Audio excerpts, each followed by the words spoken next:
Hey guys, welcome back to Jesse Invests.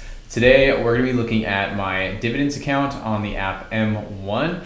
We're going to be looking at my investments, my positions, the amount of money I have in here, how I've been doing, what's been outperforming each other, things like that. Before we get in, I wanted to show that my portfolio is up 153% since May 3rd, 2020, while the S&P is up 100% since May 3rd, 2020. I am outperforming the S&P 500 by 50%. Now, before we dive into what, how, why, what's going on with that, hit that like button, hit that sub button down below. And I just appreciate you guys watching and checking out the channel.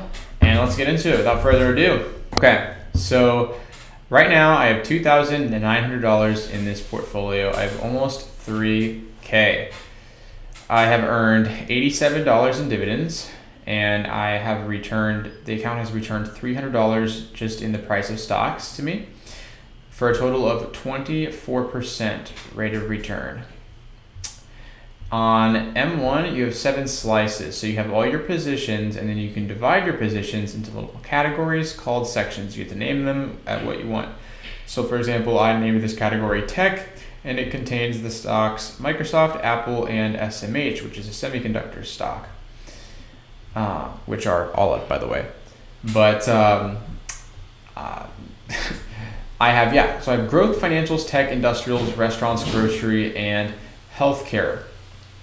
So I have 17 holdings, and let's sort them by gains. The top performer of all time in my account is JP Chase, next to Kroger, and then Costco, and then MasterCard and Texas Roadhouse. But my top 3 are JP Chase up 62%, Kroger up 60%, Costco up 35%.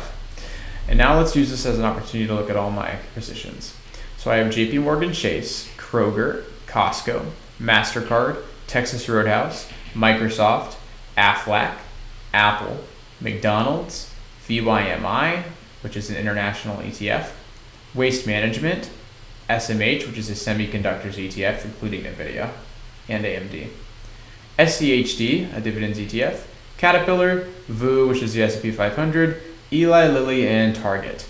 And as you can see, these last 3, VU is break even, Eli Lilly, I am down 4% in, and Target, I am down 22% in, which is kind of significant there. Now, with that out of the way, let's take a look at what I bought this month. My April portfolio changes. In the month of April, there really weren't any big changes.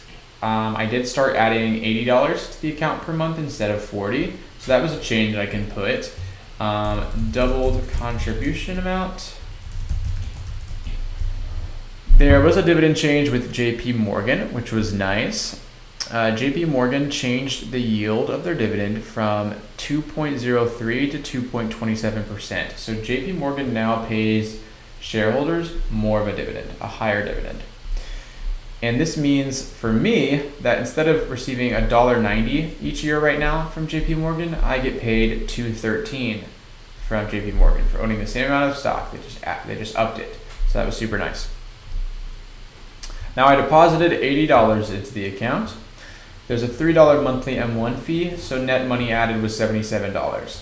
This fee, while a little annoying, is less than 1%, or soon to be less than 1% of my account.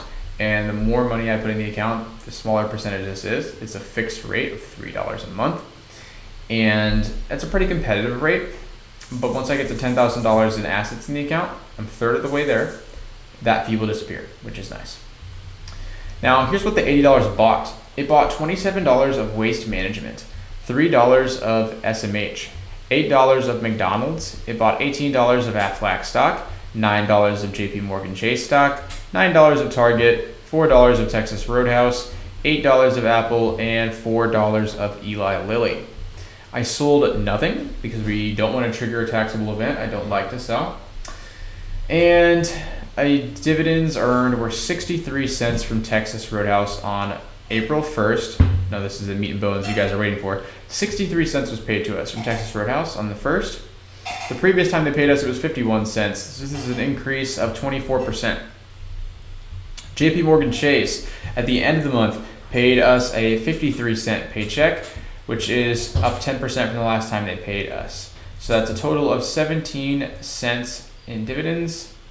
I'm sorry, a total increase of 17 cents from the last time I was paid dividends, for a total of $1.16.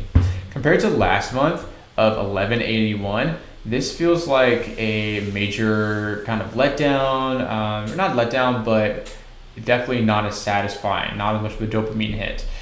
We got paid some pennies in the beginning of the month and some pennies at the end of the month. Overall, a very slow month for dividend earnings in the account. But every month, it's not going to be up all the way unless you have maybe a million stocks, but there's going to be up seasons and down seasons. And April was a time where there were no payouts.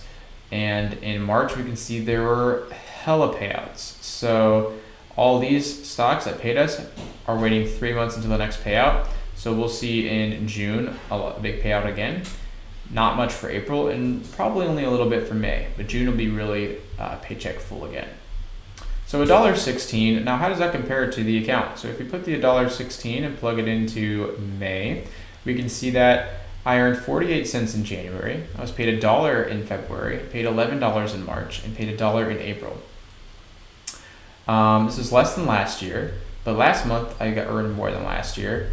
And right now we're at $14 earned so far for the year, $3.63 a month. We're getting real close to that $4.73 a month that we earned last year, and we're not even halfway through the year yet. So pretty good dividend payments.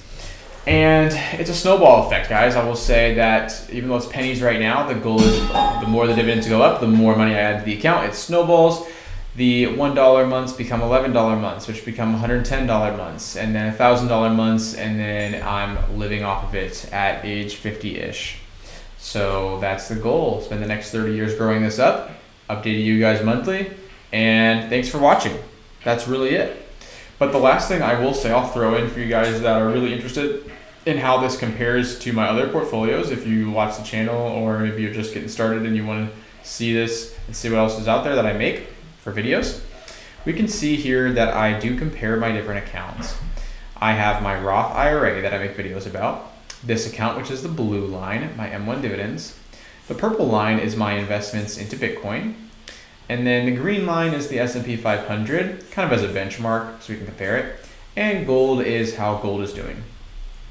We can see here that in the last month, M1 dividends sharply fell and then slightly bounced back.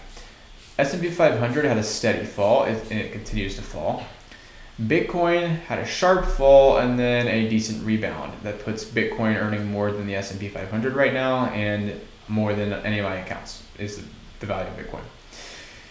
We can see that gold had a straight line upward, and that's kind of expected. Gold shoots up when the market goes down because it's a very fear-based asset that profits off of fear. So gold is majorly in the lead here with 47% returns on gold versus the same start time for all my other accounts.